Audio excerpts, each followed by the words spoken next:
தொழிலில் ஏதாவது ஒரு பிரச்சனை என்றால் அது சார்ந்த வல்லுநர்களிடத்திலே நாம் கவுன்சிலிங் போகிறோம்.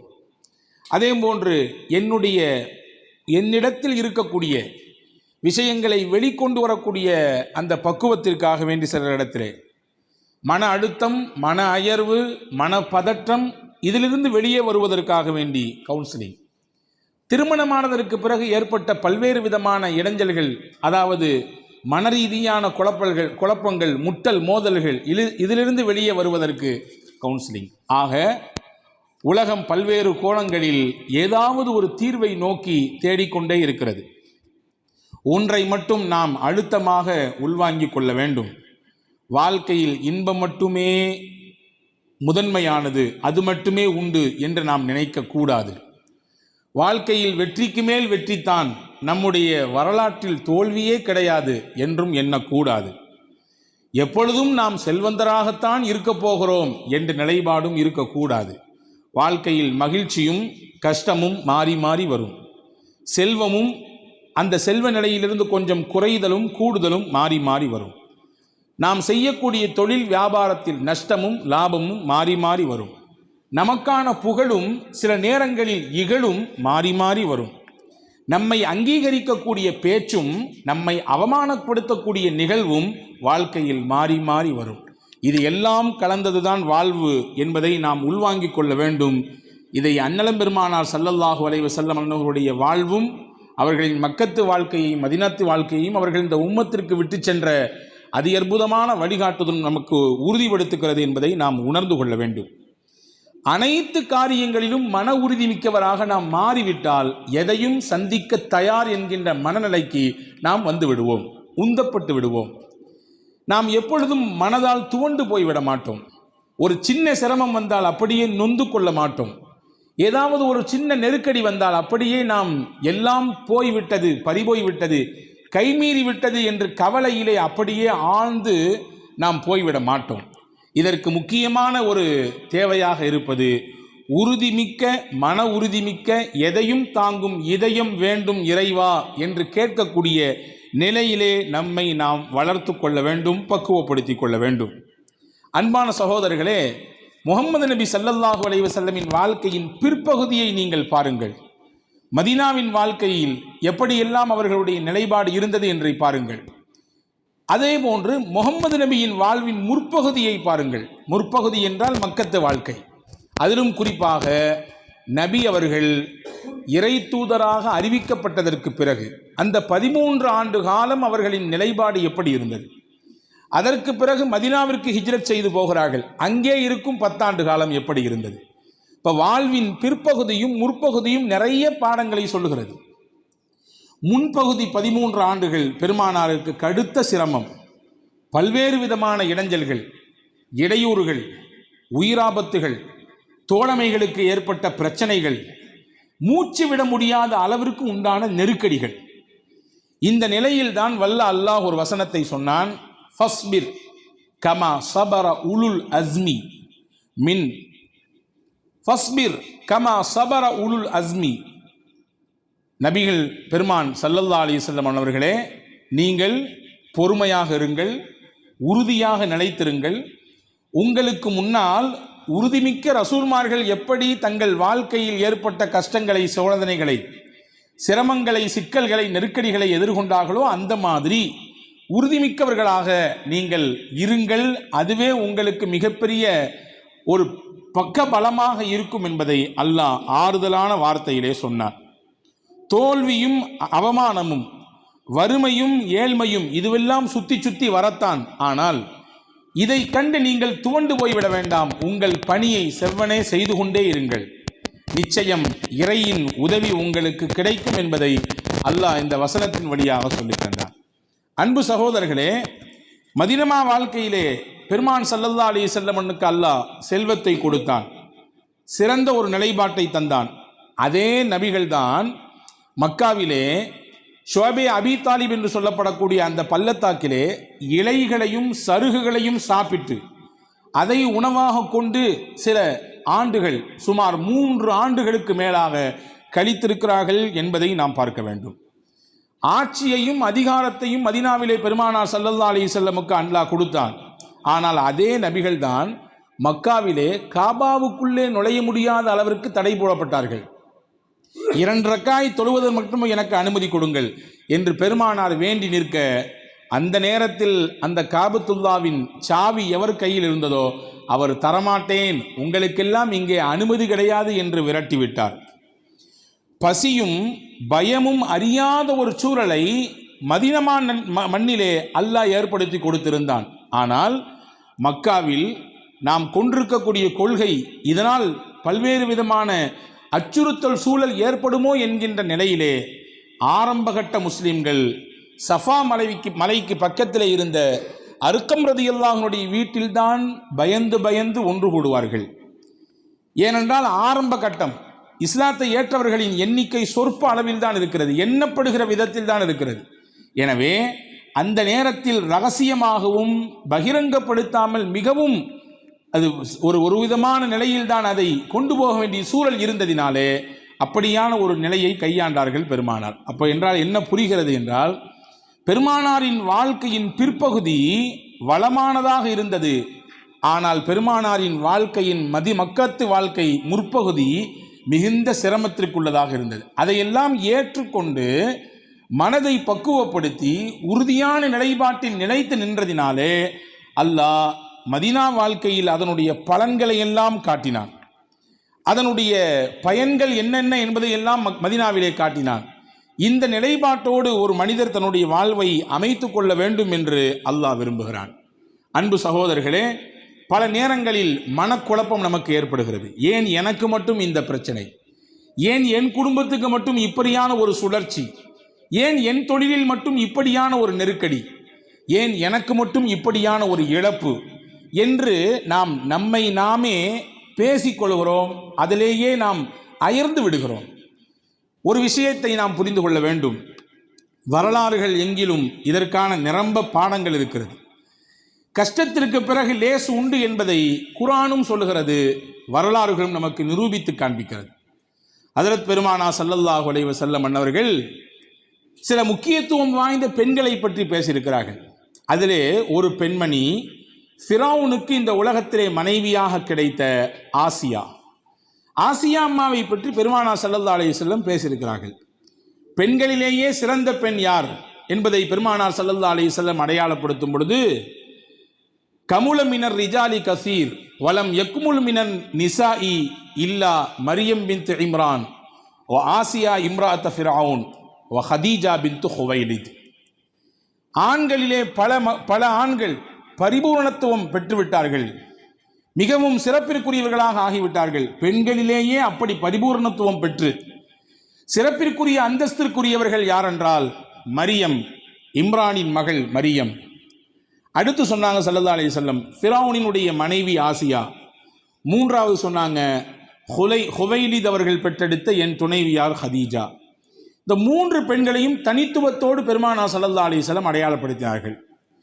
எத்தனையோ பல சீதேவி பெண்கள் இருக்க இவர்களை மட்டும் அடையாளப்படுத்தி முன்னிலைப்படுத்துவதற்குரிய முக்கிய காரணம் என்னவென்றால், இவர்களின் வாழ்க்கையில் அவ்வளவு மேடு பள்ளங்கள், அவ்வளவு சிரமங்கள், கஷ்டங்கள், நெருக்கடிகள், சோதனைகள் இதுவெல்லாம் தொடர்ச்சியாக அடுக்கடுக்காக வந்தது. எல்லாவற்றையும் தாங்கிக் கொண்டு மலை போன்று உறுதியாக நின்றார்கள். மரியம் அலைஹிஸ்ஸலாம் மீது என்ன அவதூறு சுமத்தப்பட்டது? ஆண் துணை இல்லாமல் பிள்ளை பெற்றிருக்கிறார், அப்போ தப்பு செஞ்சிருச்சு, இந்த அம்மா தப்பான உறவு கொண்டு விட்டது என்றெல்லாம் ஊர் பேசியது. அந்த பிள்ளையை வளர்ப்பதற்காக வேண்டி அவர்கள் பட்ட சிரமங்கள், அந்த பாடுகள், இதையெல்லாம் ஏற்றுக்கொண்டு உறுதியான நிலைப்பாட்டோடு நின்றார்கள். எனவே வரலாற்றில் அவர்கள் வசந்தமாக வாழ்ந்து கொண்டிருக்கிறார்கள். ஹதீஜா ரலியல்லாஹு தஆலா அன்ஹா, நபிகளார் ஸல்லல்லாஹு அலைஹி வஸல்லம் அன்னவர்களுடைய வாழ்க்கைக்கு உள்ளே அவர்கள் வருவதற்கு முன்பாகவே 2 கணவனை நிக்காஹ் செய்து கணவனை இழந்த விதவை பெண்ணாக இருந்தார்கள்.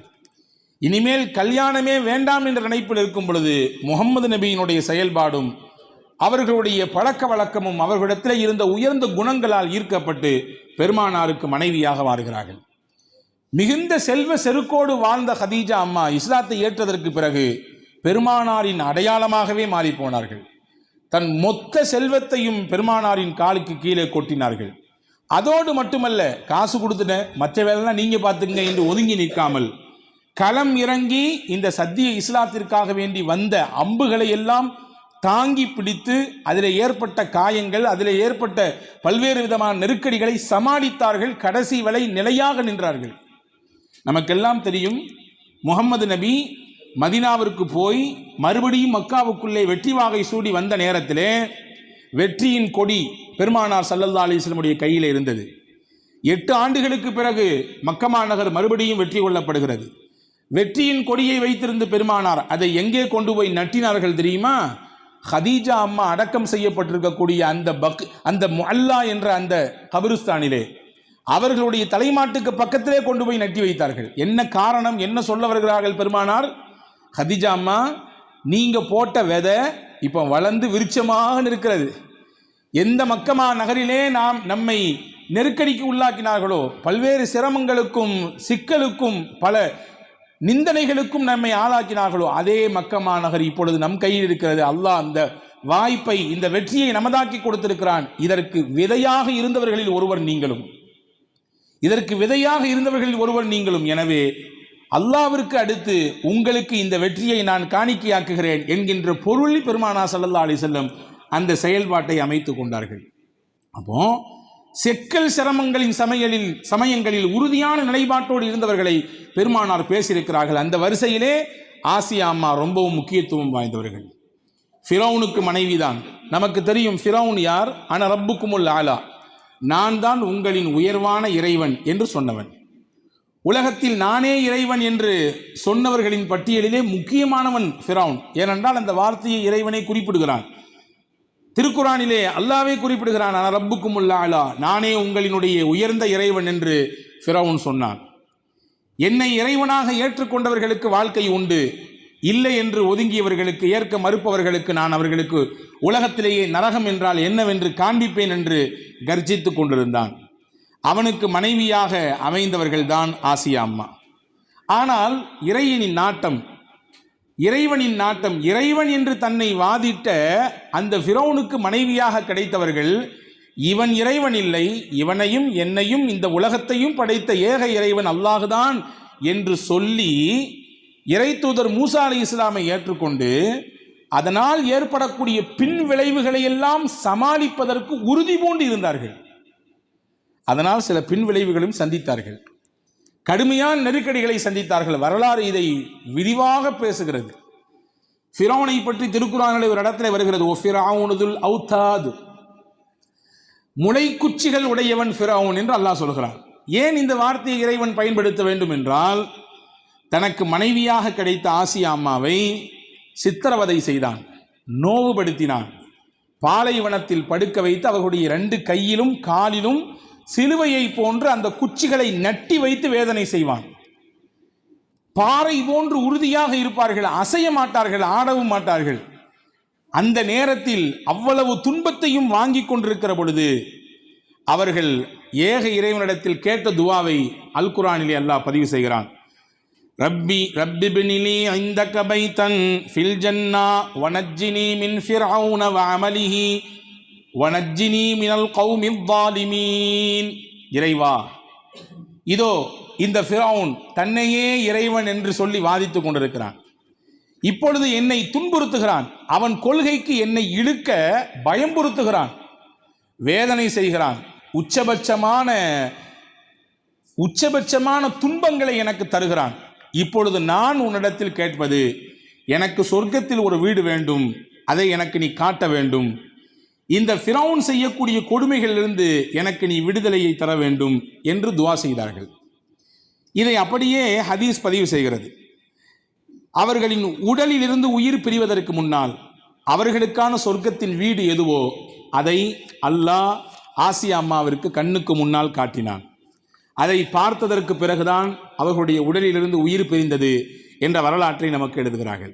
இங்கே ஒரு விஷயம், நான் தான் உங்களின் உயர்வான இறைவன் என்று சொன்னவன் வீட்டிலே அவனுடைய பொஞ்சாதி அவனை ஏற்றுக்கொள்ளவில்லை. அவன் வீட்டிலே வளர்ந்த ஒரு குழந்தை நபியாக மாறியது.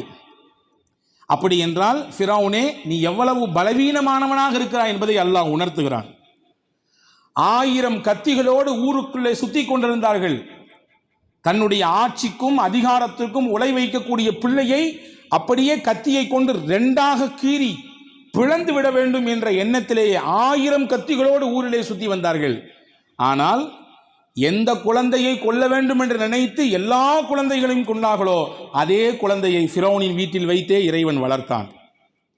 1000 பெண்கள் ஃபிரௌனுக்காக வேண்டி மண்டியிட்டு அவனுக்கு முன்னால் சாஷ்டாங்கம் செய்து நீங்கள் தான் இறைவன் என்பதை ஏற்றுக்கொள்கிறேன் என்று சொல்லக்கூடிய சூழலிலே அவன் வீட்டில் அவனுடைய அறையில் அவனுக்கு மனைவியாக இருந்த ஆசியா அம்மா மாட்டேன் என்று சொன்னார்கள். அப்படி என்றால் ஒன்றை இறைவன் உணர்த்துகிறான், நீ மனிதர்களை ஆளுகிறாய் சரிதான், ஆனால் மனித மனங்களை ஆளக்கூடியவன் நானாக இருக்கிறேன், மனித மனங்களை நான் ஆளுகிறேன். எனவே நீ வெளிரங்கத்தில் உடலை மட்டும்தான் ஆளுகிறாய், நான் அந்தரங்கத்திலே கல்புகளை, எண்ணங்களை, உள்ளங்களை ஆண்டு கொண்டிருக்கிறேன் என்பதை அல்லாஹ் உணர்த்துகிறான்.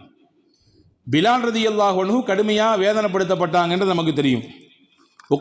உமையத் பின் கலஃப் அவனிடத்திலே அடிமையாக இருக்கும் பொழுது தான் பிலால் ரலியல்லாஹு அன்ஹு கடுமையான சித்திரவதை செய்யப்பட்டாங்க. நமக்கெல்லாம் தெரிந்த வரலாறு. பாலைவன சூட்டு மண்ணிலே தூக்கி பிலால் ரலியல்லாஹு போடப்பட்டு பாறாங்கல்லை தூக்கி மேலே வைத்த பொழுதும் கூட அஹதுன் அஹதுன், ஒருவன் ஒருவன், அவனே என் இறைவன், அவனே அல்லாஹ் என்று சொன்னவர்கள். வெந்து அவர்களின் உடலிலிருந்து வரக்கூடிய சீலும் அந்த வேர்வை நீரும் இரத்தமும் அந்த சூட்டிலே படும் பொழுது அப்படியே ஆவியாக பறக்குமாம். அப்படி என்றால் எவ்வளவு சூடு என்று நாம் பார்த்து கொள்ள வேண்டும். பிலால் ரலியல்லாஹு அன்ஹு இடத்திலே பிற்காலத்திலே கேட்கப்பட்டதாம், கைஃப தஸ்பீரு அலா தஅதீபி உமையத் பின் கலஃப். உமையத் பின் கலஃப் உங்களை போட்டு படாத பாடுபடுத்தினான, மணலில் போட்டு வறுத்தெடுத்தானே, எப்படி நீங்கள் தாங்கிட்டீங்க? அந்த வேதனை எப்படி நீங்கள் தாங்கினீங்க? பிலால் ரலியல்லாஹு சொன்னாங்க, ஹலாவத்துல் ஈமானி பி மிராஅத்தில் அஸாபி. என்னை வேதனைப்படுத்தக்கூடிய அந்த நேரத்திலே அதற்கு இணையாக நான் எதை பார்த்தேன் என்றால் என் இறை நம்பிக்கையின் அந்த டேஸ்ட், அந்த ருசியை நான் உணர்ந்து கொண்டிருந்தேன். அந்த ருசியிலேயே நான் என் மயக்கத்தை விட்டிருந்ததினாலே வேதனை எனக்கு வேதனையாகவே தெரியவில்லை. இங்கே ஒரு செய்தியை புரிய வேண்டும். பிலால் ரலியல்லாஹு அன்ஹு வேதனைப்படுத்தப்பட்டது நமக்கு ஆச்சரியமாக தெரியலாம். ஆனால் சில வரலாற்று ஆசிரியர்கள் சொல்கிறார்கள் அது பெரிய ஆச்சரியம் இல்லை. காரணம், பெண்ணை விட உடலால் வலிமையினால் கொஞ்சம் ஆண்கள் மேலானவர்கள் தான். அதிலும் குறிப்பாக பிலால் ரலியல்லாஹு அன்ஹு அடிமையாக இருந்து சேவகம் செய்தவர்கள். பல கஷ்டமான பணிகள் அவருக்கு கொடுக்கப்பட்டிருக்கிறது. அடிமை நிலையில இருக்கும் பொழுது அதையெல்லாம் செய்து கொண்டிருந்தார். அந்த நிலையில் இருக்கிற பொழுது அந்த கஷ்டத்தை அவர்கள் அனுபவித்தார்கள். அதிலே மாற்று கருத்தில்லை, அதை குறைத்து மதிப்பிடவில்லை. ஆனால் ஒரு பெண்ணாக அந்த வேதனையை அனுபவித்த ஆசியா அம்மாவினுடைய நிலைதான் இங்கே உயர்தரமான கண்கொண்டு பார்க்க வேண்டிய நிலை. காரணம், வசதி வாய்ப்புகளோடும் பல்வேறு விதமான சொகுசான நிலையிலும் இருந்த ஆசியா அம்மாவிற்கு வேதனைகளை தாங்கிக் கொள்ளக்கூடிய ஆற்றல் எங்கிருந்து கிடைத்தது? 2 கையும் 2 காலும் கட்டி போடப்பட்டிருக்கிறது, கம்புகளால் குச்சிகளால் அப்படியே பூமியில் நட்டி வைக்கப்பட்டிருக்கிறது. வேதனை கொண்டு அவர்களை சித்திரவதைப்படுத்தப்படுகிறது. அந்த நேரத்தில் ஆசியா அம்மா சிரித்தார்கள். ஃபிரௌன் கேட்டானாம், இப்னு கசீரிலே இந்த செய்தி பதிவாக இருக்கிறது. என்னையா ஆச்சரியம், இம்புட்டு வேதனை, இம்புட்டு வெயில், இப்போ 2ஆ அறுக்க போறேன், துண்டாக்க போறேன், பீஸ் பண்ண போறேன், இப்போ இந்த அம்மா சிரிக்குது, ஆசியா எப்படி சிரிக்குது அப்படி என்று கேட்டானாம். ஏன் ஆசியா அம்மா அவர்கள் சிரித்தார்கள் என்றால், தனக்கான கூலி என்ன, இந்த சோதனைகளை, இந்த கஷ்டங்களை தாங்கிக் கொள்வதனால் தனக்கு இறைவன் தரக்கூடிய வெகுமதி என்ன என்பதை அல்லாஹ் காண்பித்து விட்டான். அதுதான் சொர்க்கத்தின் வீடு. அதை பார்த்தார்கள். அப்படியே அவர்கள் சிரிப்பிலேயே அவர்களுடைய உயிர் பிரிந்தது. ஃபிரௌனுக்கு தெரியாது இதன் கூலி சொர்க்கத்தின் அதிபதியான இறைவன் அவர்களுக்கு தரக்கூடிய மாளிகை என்று அவனுக்கு தெரியாது. எனவே புத்தி பேதலித்து போய் அவன் கேட்டான். அதே போன்று இன்னொரு செய்தியையும் வரலாற்று ஆசிரியர்கள் பதிவு செய்கிறார்கள். அல்லாஹுவினால் முடியாதா? அல்லாஹ்விற்கு சக்தி இல்லையா? ஆசியா அம்மாவை காப்பாற்றுவதற்கு, அந்த வேதனைகளிலிருந்து அவர்களை விடுவிப்பதற்கு அல்லாஹ்விற்கு சக்தி இல்லையா? மலக்குகளை வைத்து அல்லாஹ் ஆசியா அம்மாவிற்கு நிழல் கொடுத்தான். பாலைவனத்திலே கொண்டு போய் சூடு மணலிலே பறக்க பறக்க கைகால் ஆடாத அளவிற்கு கட்டி போடப்பட்டு வேதனை செய்யப்படும் நேரத்திலே ஆசியா அம்மாவிற்கு மலக்குகளை வைத்து நிழல் கொடுத்தான். நம்ம அடுத்த கேள்வி என்னன்னா, நிழல் கொடுத்த அல்லாஹ்விற்கு அந்த வேதனையிலிருந்து அவர்களை பாதுகாக்க தெரியாதா? பின்ன ஏன் அந்த வேதனைகளை செய்யும் பொழுது பார்த்து கொண்டிருந்தான்? இந்த நிகழ்வெல்லாம் தற்காலத்தில் நடக்கக்கூடிய விஷயங்களுக்கு மிகப்பெரிய ஆறுதலை நமக்கு தருகிறது. ஏனென்றால் இந்த உலகம் என்பது விதைப்பதற்கான நிலம், இதை அறுவடை செய்வதற்கான ஏற்பாடு மறுமையில் அல்லாஹ் வைத்திருக்கிறார். ஆசியா அம்மா விதைக்கட்டும் என்று அல்லாஹ் பொறுமையாக இருந்தான். அந்த விதைத்த ஒவ்வொரு வித்துக்களுக்கும் அறுவடையை கூலியாக பன்மடங்காக மிகப்பெரிய பிரம்மாண்டமான ஒரு நிலையாக அல்லாஹ் மறுமையிலே கொடுப்பான். எனவேதான் அல்லாஹ் பொறுத்திருந்தான். அவனிடத்திலே படை பட்டாளங்கள் குறைவாக இருக்கிறது என்பதனாலே கொஞ்சம் பார்த்து கொண்டே இருந்தானா, அல்லது அவர்களை எல்லாம் ஏன் எதிர்க்க என்று ஒதுங்கி நின்று வேடிக்கை பார்க்கலாம் என்று நினைத்தானா? கிடையாது. அல்லது அல்லாஹ் இயலாமையில் ஆகிவிட்டானா? எதுவும் கிடையாது. சோதனைகள் தான் வாழ்க்கையினுடைய உள் உணர்வை, அர்த்தத்தை மனிதனுக்கு புரிய வைக்கும். அதை எப்படி அவன் எதிர்கொள்கிறான் என்கின்ற பக்குவத்தையும் பண்படுத்தக்கூடிய பண்பையும் அவனுக்கு அதுதான் தரும். இந்த உலகம் ஒன்றும் சும்மா ஒன்றும் கிடைத்து விடவில்லை. உயர்ந்த சொர்க்கமும் உயர்ந்த நற்பேறுகளும் 950 ஆண்டுகள் நூஹ் அலைஹிஸ்ஸலாம் இந்த சோதனையின் பாதையில் தான் நடந்து போனார்கள். யஹ்யா அலைஹிஸ்ஸலாம் நிற்கப்பட்டு 2 துண்டாக பிளக்கப்பட்டார்கள் இந்த சொர்க்கத்தை அடைவதற்குத்தான். இப்ராஹிம் அலைஹிஸ்ஸலாம் நெருப்பு குண்டத்திலே தூக்கி வீசப்பட்டார்கள் இந்த சொர்க்கத்தை அடைவதற்குத்தான். இஸ்மாயில் அலைஹிஸ்ஸலாமுக்கு முன்னால் கத்தி காண்பிக்கப்பட்டது, அறுக்கப்படக்கூடிய நிலைக்கு தயாராகிவிட்டார்கள். கத்தியை கொண்டு கழுத்திலும் வைத்தாகிவிட்டது. எதற்கு? இந்த சொர்க்கத்தை அடைவதற்குத்தான். எனவே இந்த பாதையில் ஆசியாமா இருக்கிறார்கள். விதைக்கட்டும், பொறுமையாக இருக்கட்டும், அதற்குரிய அறுவடையை மறுமையில் நிறைவாக கொடுப்போம் என்ற அக்கறையில் தான் அல்லாஹ் அங்கே பொறுத்திருந்தான். அப்போ இந்த உறுதிமிக்க நிலைப்பாடு ஆசியாமாவிடத்தில் இருந்ததினாலே அல்லாஹ் அவர்களை சிலாகித்து பேசுகிறான். குரானிலே இம்ராத்த ஃபிரௌன் என்ற பெயரிலேயே அவர்கள் அடையாளப்படுத்தப்படுகிறார்கள்.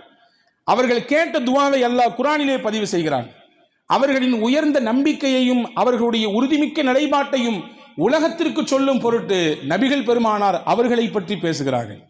நாளை மறுமையிலே அவர்கள் எனக்கு துணைவியாக வருவார்கள், நாளை சொர்க்கத்திலே அல்லாஹ் எனக்கும் அவர்களுக்கும் திருமணம் செய்து வைப்பான் என்பதை பெருமானார் சொல்கிறார்கள்.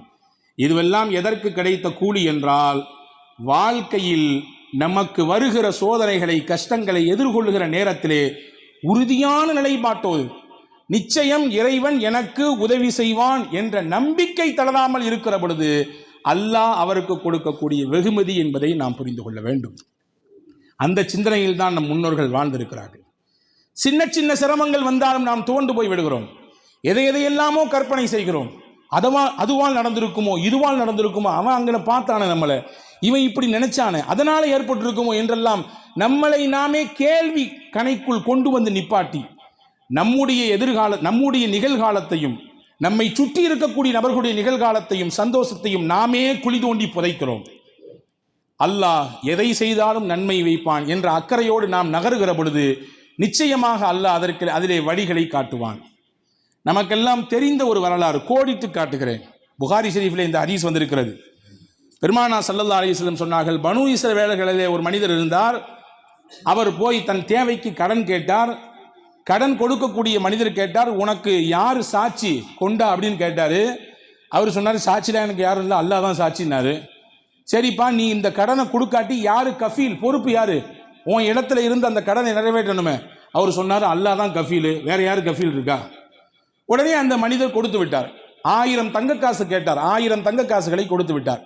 குறிப்பிட்ட காலதவணை முடிந்தது. அந்த காலதவணை முடிந்தவுடன் இந்த கடன் வாங்கிய மனிதர் வந்தார். வந்து கடல் ஓரத்தில் நின்றார். அந்த நபரை சந்தித்து அந்த கடனை அடைக்க வேண்டும் என்ற அக்கறையோடு வந்து நிற்கிறார். அன்னைக்கு பார்த்து எந்த படகும் இல்லை, எந்த துடுப்பும் இல்லை.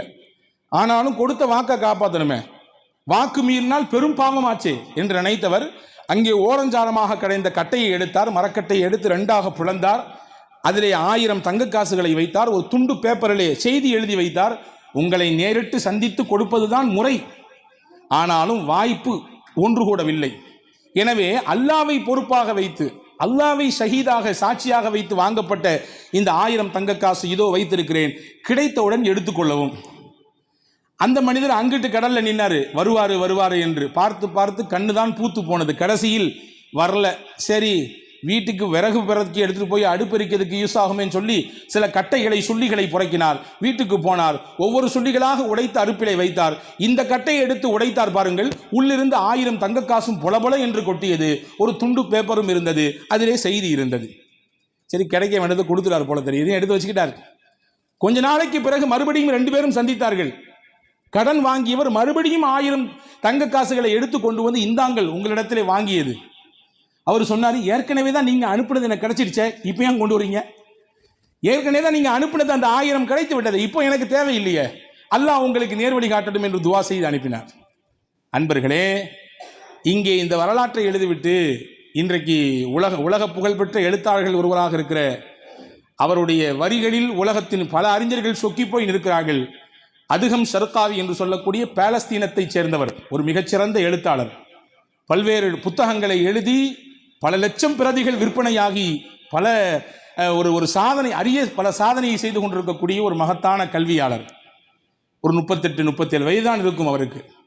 அவர் சொல்லுகிறார், இதிலே பல பாடங்கள் இருக்கிறது இந்த நிகழ்ச்சியிலே. முதல் பாடம் என்ன தெரியுமா? மனிதர்கள் என்பவர்கள் ஒருவருக்கொருவர் ஒத்தாசையாக இருக்கக்கூடிய நிலையில் தான் இருக்க வேண்டும். உமர் ரலியல்லாஹு காலத்தில் ஒருத்தர் அல்லாஹ்ட்ட எப்படி துவா செஞ்சாராம், யா அல்லாஹ், நான் யாருக்கு முன்னாடி போய் நிற்கக்கூடாது அப்படின்னு சொல்லி. உமர் ரலியல்லாஹு வந்து கேட்டாங்களா, என்னையா நீ வந்து செய்கிற துவா சரியாக இருக்கிற மாதிரி தெரியலையே, நீனே உன்னுடைய மௌத்தை அல்லாஹ்விடத்தில் கேட்குற மாதிரிலாம் இருக்குது. ஏன்னா உலகத்தில் மனிதர்களின் நிலைப்பாட்டை அல்லாஹ் எப்படி வைத்திருக்கிறான் என்றால், ஒருவருக்கொருவர் உதவியாளர்களாக இருக்கக்கூடிய நிலையில் தான் வைத்திருக்கிறான். இந்த செய்தியை இந்த ஹதீஸ் நமக்கு உணர்த்தி காட்டுகிறது. அவர் கேட்டாரு, இன்னொருத்தர் கொடுத்தாரு. ஏன்னா நம்மள நிறைய பேர் நினைச்சு வச்சிருக்கோம் கொடுக்கறதுன்றது பணத்தை மட்டும்தான் அப்படின்னு. அப்படி இல்லை, கொடுக்கறதுக்கு நிறைய இருக்கு நம்மள்ட்ட. நம்ம நல்ல ஐடியாலஜி நம்மள்ட்ட இருக்குது, கொடுக்கலாம் அதை. அதே போன்று நம்ம இடத்திலே பொருளாதாரம் இருக்கிறது என்றால் அதை எதற்கு அல்லாஹ் வைத்திருக்கிறான்? அதனுடைய ஜக்காத்து என்ன? ஏழைகளை இரக்கம் காட்டுவதற்கு இறைவன் வைத்திருக்கிறான். கல்வி இருக்கிறது, அந்த கல்வியை எதற்கு இறைவன் வைத்திருக்கிறான்? அதனுடைய ஜக்காத்து என்ன? தேடக்கூடியவர்களுக்கும் தேடாமல் இருப்பவர்களுக்கும் கொண்டு போய் அந்த கல்வியை சேர்க்க வேண்டும். இதுவும் கொடுப்பதுதான். உங்களால் என்ன கொடுக்க முடியுமோ கொடுங்கள். ஒருவருக்கொருவர் இணைந்து அந்த கொடுத்து வாழக்கூடிய நிலையை அல்லாஹ் இதிலே உணர்த்துகிறான் என்பதாக அந்த அறிஞர் பெருமகனார் சொல்லுகிறார். அதே போன்று எண்ணம் எப்பொழுதுமே நல்லாக இருந்தால் எல்லாத்தையும் அல்லாஹ் நல்லதாக அமைத்து தருவான். வாங்கியவருக்கு என்ன சிந்தனை? கொண்டு சேர்க்க வேண்டும் என்று சிந்தனை. எனவே மரக்கட்டையை அல்லாஹ் என்னவாக மாற்றினான்? கடிதமாக மாற்றினான். கடலை எப்படி மாற்றினான்? போஸ்ட்மேனாக மாற்றினான். மாற்றினானா இல்லையா? எண்ணம் எப்படி இருந்தது? எப்படியாவது வாங்கியதை கொடுத்து விட வேண்டும். அதற்கு நாம் உரிமைப்பட்டவர். கேள்விக்குட்படுத்தப்பட்டால் என்ன செய்வது? இந்த சிந்தனையும் அக்கறையும் இருந்ததினாலே அல்லாஹ் இயற்கை சூழலை அவருக்கு சாதகமாக மாற்றி கொடுத்தான். எனவேதான் நம் எண்ணங்களை சீராக்கி கொண்டு நடப்போமையானால் எல்லாம் சரியாக நிகழும். நான் ஒரு நல்ல கணவனாக இருக்க வேண்டும் என்று ஒவ்வொரு கணவனும் நினைத்தால் அவர் நினைத்ததை போன்று நல்ல மனைவியாக அல்லாஹ் அவருடைய பெண்மணியை அவருடைய மனைவியாக்கி தருவான். நான் ஒரு நல்ல படிக்கக்கூடியவனாக இருக்க வேண்டும் என்று நினைத்தால் ஒரு மாணவன் நல்ல படிப்பாளியான கல்வியாளரை அவருக்கு ஆசிரியாக கொண்டு வந்து சேர்ப்பான்.